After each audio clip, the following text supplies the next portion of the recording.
एक लड़की की कहानी, दोनों अलग अलग हैं और आप दोनों कहानियों को सुन करके आप तय कीजिए कि आप इसमें कहां हैं। तो मैं एक लड़के की कहानी सुनाता हूं। 1995 95 की बात है। एक लड़के का सिविल सर्विसेज की तैयारी जो कर रहा था, आईएएस की, उसका सपना था कि मैं कलेक्टर बनूं। और उस लड़के ने घनी तैयारी करके, कठोर परिश्रम करके, साधना करके उसने आईएएस का एग्जाम दिया और उसका आईएएस में सिलेक्शन हुआ अपने फर्स्ट चांस में। लेकिन उसको रैंक मिली आईपीएस की, और आईपीएस की रैंक मिली। उस लड़के का सपना था कि मेरे को कलेक्टर बनना है, आईएएस बनना है। आईएएस में जो टॉप रैंकर्स होते हैं वो कलेक्टर बन जाते हैं, उनसे थोड़ी सी कम रैंक वाले आईपीएस बन जाते हैं।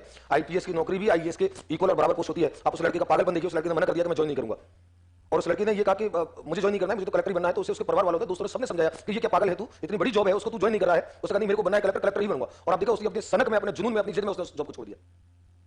और लोगों ने काफी उसको भला बुरा भी कहा और उसने कहा कि नहीं, मुझे अपने ऊपर विश्वास है। उसने वो बार-बार एक बात कहता था कि मुझे अपने ऊपर विश्वास है। तो उसने दूसरे साल 1995 में तो उसका फाइनल सिलेक्शन का ईयर था, ये मैं 1993 की बात बता रहा हूं। उसने दूसरे साल उसने आईएएस का पेपर दिया पूरी तैयारी के साथ, और आप देखो उसका प्री में भी सिलेक्शन नहीं हुआ उस लड़के का। और जब दूसरे साल उसका प्री में सिलेक्शन नहीं हुआ तो उसके जितने भी यार दोस्त परिजन और होते सबने उसकी जबरदस्त आलोचना शुरू कर दी। उन्होंने कहा पागल था, इतनी शानदार बड़ी नौकरी छोड़ करके तू बैठ गया, तेरा उसी समय सिलेक्शन हो गया था आईएएस जैसी नौकरी में। तो उस लड़के ने मुस्कुराते जवाब दिया कि नहीं, मुझे मेरे ऊपर विश्वास है, मैं कभी मान नहीं सकता कि मेरे अंदर ताकत नहीं है, कोई दिक्कत नहीं, मैं अभी तीसरा अटेम्प्ट भी दूंगा। और आप देखो उस लड़के के अपने ऊपर कॉन्फिडेंस की हद देखो, इंतहा देखो, सीमा देखो आप उसकी। उस लड़के ने मुस्कुराते सब आलोचना को दरकिनार करके, उसका कोई दिक्कत नहीं, नहीं हुआ, मुझे मेरे ऊपर विश्वास है। और उसने तीसरी बार उसने आईएएस दिया। और आपको मैं बता दूं, तीसरी बार आईएएस में उसने पूरे भारत में सर्वोच्च स्थान प्राप्त किया। ये विश्वास की एक सीमा होती है। ये विश्वास ऐसे नहीं बन जाता है, ये विश्वास बहुत बड़े परिश्रम के बाद बनता है, बड़ी साधना के बाद बनता है। मैंने आपको पिकासो की एक छोटी सी कहानी सुनाई थी। पिकासो की नहीं सुनाई? पिकासो एक विश्व के महानतम चित्रकार, महानतम चित्रकार, जिनका नाम पूरे विश्व में अब तक के इतिहास के सबसे बड़े चित्रकारों में। और उनके पास एक बार एक कोई बुढ़िया उनके पास रोती हुई गई, पैसे वैसे खाने वाले के पैसे नहीं थे। उससे जाकर पिकासो से कहा महाराज मेरे पास खाने के पैसे नहीं है, आप तो मुझे कुछ पैसे वैसे दे दो, मैं कुछ खा लूंगी। पिकासो के पास पैसे नहीं थे। उसने कागज उठाया, उसने 1 मिनट में तुरंत उसने स्केच से कुछ किया और वो कागज उसको पकड़ा दिया कि ले जा इसको। बुढ़िया बोली ये क्या है? उसका पैसे, मेरे को पैसे दे। उसका ले जा इसको, बेच देना बाजार में। वो बुढ़िया उसको गाली देती है, उसका पैसे मांगे, कागज पकड़ा दिया है। वो उस कागज को लेकर बाजार में गई और बाजार में जाकर उसने कहा कि बेच जाएगा कुछ 10-15 रुपए का, कुछ भोजन कर लूंगी। वो दुकान पर जब उसको बेचने के लिए गई, दुकानदार पार्क ही आदमी था। उसने पिकासो की पेंटिंग को देख लिया। उसने कहा मैडम ये जो माता जी ये पेंटिंग है, ये तो $10 मिलियन की पेंटिंग है। उसकी आंखें फट गई सुनकर, $10 मिलियन। वो भागी भागी पिकासो के पास आई। पिकासो के पास आकर के बोली कि महाराज ये तो $10 मिलियन की थी, आपने तो 1 मिनट में स्केच घुमाया। उसका हाथ तेरे को दे तो दिया। तो उसका आप इसको तो कागज को रखो, मुझे तो ये आइटम सिखा दो कि 1 मिनट में ये स्केच घुमा करके मैं तो ऐसे बनाती रहूंगी, पैसे बनाती रहूंगी कि 1 मिनट में स्केच घुमाया और $10 मिलियन तैयार हो गए। पिकासो ने कहा कि 1 मिनट में मैं $10 मिलियन की पेंटिंग को स्केच से बना देता हूं। इस बात को सीखने के लिए मुझे 40 साल साधना करनी पड़ी है। ये कॉन्फिडेंस जो उस लड़के के अंदर था, ये कॉन्फिडेंस उसका अपनी योग्यता, समर्पण और कठोर से था। ये कॉन्फिडेंस आपके अंदर आना चाहिए, ये आपके अंदर आना चाहिए। और मैं आपको बताऊं, इसी उत्कर्ष में मेरे पिछले एक बैच की बात थी। क्लास के बाद मुझे एक बच्ची ने कहा कि सर मुझे परिवार में ये दिक्कत है, वो दिक्कत है, मैं कैसे, क्या मैं रीट की तैयारी कर सकती हूं और इतनी समस्याओं से जूझती हूं और ये जूझती हूं। तो मैंने उसको कहा कि जब आपके हौसलों में ताकत होती है, आपके हौसलों में उड़ान भरने की ताकत होती है, तो आपके सामने कोई परिस्थिति मायने नहीं रखती, कितनी भी स्तर की हो। तो मैंने उसको एक लड़की की कहानी सुनाई 2012 की, और वो लड़की की कहानी से शायद आप भी परिचित होंगे कि एक लड़की 2012 की बात है, एक प्लेयर थी, एथलीट थी, काफी अच्छी, ट्रेन में सफर कर रही थी। तो उसे ट्रेन में कुछ जो असामाजिक प्रवृत्ति के लड़के थे, उन्होंने उसे ट्रेन में उसके सम्मान को भंग करने की कोशिश की। तो संघर्ष में, जूझाजाजी में, वो लड़कों के साथ उसका संघर्ष हुआ, लड़कों ने उठाकर उसको चलती ट्रेन से फेंक दिया।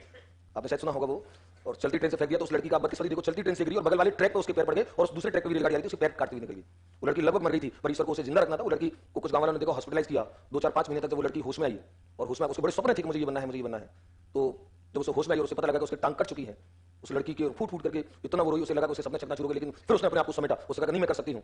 और जब वो फाइनली रिकवर हो गई 1 आध साल के बाद, तो उसके बाद वो अपने भारत में एक बहुत प्रसिद्ध महिला, महान महिला थी बछेंद्री पाल, उनके पास गई और उनसे जाकर के बोला कि मैडम मैं एवरेस्ट चढ़ना चाहती हूँ। आप देखो बछेंद्री पाल ने उस लड़की को ऊपर से नीचे तक देखा, जिस लड़की की टांग कटी हुई है। बछेंद्री पाल ने उस लड़की से एक वाक्य बोला था, बस उस एक वाक्य को बछेंद्री पाल ने कहा कि जिसके हौसलों में इतनी उड़ान होती है, तू विकलांग टांग करने के बाद भी ये संघर्ष करने के लिए तैयार है, तो समझ ले एवरेस्ट तो तूने आज चढ़ लिया है।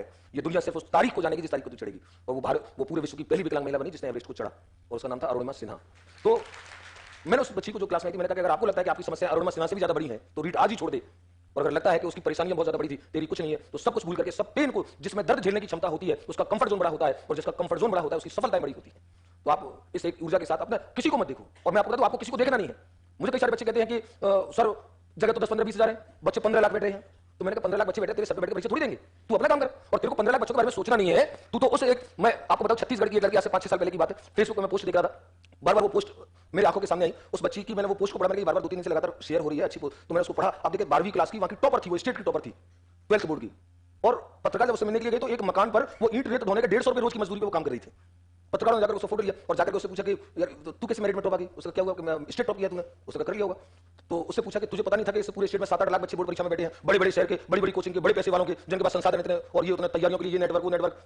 तो उसका मैं ये सब सोचती तो इसी के बोझ तले मर जाती। मैंने ये सोचा ही नहीं, मैंने तो सिर्फ ये सोचा कि मैं अपनी परफेक्शन के साथ तैयारी कैसे कर सकती हूँ, 100% तैयारी। तो मेरा जो सिलेबस था, उस सिलेबस का हर कंटेंट, हर प्रश्न किसी भी तरीके से वो मुझे आना चाहिए। मैं तो क्लास में ऐसे पढ़ती थी और मैं सर के साथ बात करती थी, टीचर्स के साथ इंटरेक्ट करती थी, इस तरीके से पढ़ी और मुझे पता नहीं कि मेरा टॉप हो गया। आपको सोचनी नहीं है, अरे 10 लाख 8 लाख 15 लाख बच्चे देंगे, आपके सर पे बैठ के थोड़ी देंगे, और उन्हीं को सोच सोच करके पतले हो जाओगे तो वैसे ही बढ़ जाओगे परीक्षा से पहले। तो आप अपने आप को देखिए, अपनी क्षमताओं को देखिए, और किसी के बारे में नहीं सोचना है। आपको सब ये देखना है कि मेरे सिलेबस में मैं कितना परफेक्ट हूं, और उस परफेक्शन को प्राप्त करने के लिए मेरे कौन कौन से प्रयास हो सकते हैं। कभी आधा घंटे घर पे बैठ करके खुद से मिलो। और मैं आपको बता दूं, इस दुनिया में, मैं आपको एक बात और बता दूं, इस दुनिया में, संसार में प्रत्येक व्यक्ति से आपके लिए मिलना आसान है। वो कितना बड़ा पैसे वाला, कितना बड़ा विद्वान, कितना बड़ा वो, हर व्यक्ति से मिलना आसान है। इस दुनिया में सबसे ज्यादा कठिन जो मिलना होता है वो स्वयं से मिलना होता है। आप स्वयं से कभी मिलकर के देखिए, क्योंकि जैसे हम स्वयं से मिलने लगते हैं ना, हम अपने स्वयं के अंदर 1000 प्रकार की कमियां, अपने समर्पण में कमी, तैयारियों में कमी, दृढ़ इच्छा शक्ति में कमी पाते हैं। तो हम उससे बचना चाहते हैं, उस याद को भुलाना चाहते हैं, इसलिए हम खुद से मिलते नहीं है। इस काम को करो, आधा घंटे कभी खुद के साथ बैठो, और खुद के साथ बैठ करके खुद को देखो कि मैं क्या हूं और मैं क्या कर सकता हूं, मेरी क्या क्षमताएं हैं, और मुझे उसे करने के लिए मुझे क्या क्या करना पड़ेगा। तो इस एक प्रातःकालीन शुभ संदेश के साथ हम लोग बातचीत शुरू करते हैं। धन्यवाद, जय हिंद। सुबह कोई मैसेज अच्छा आ जाता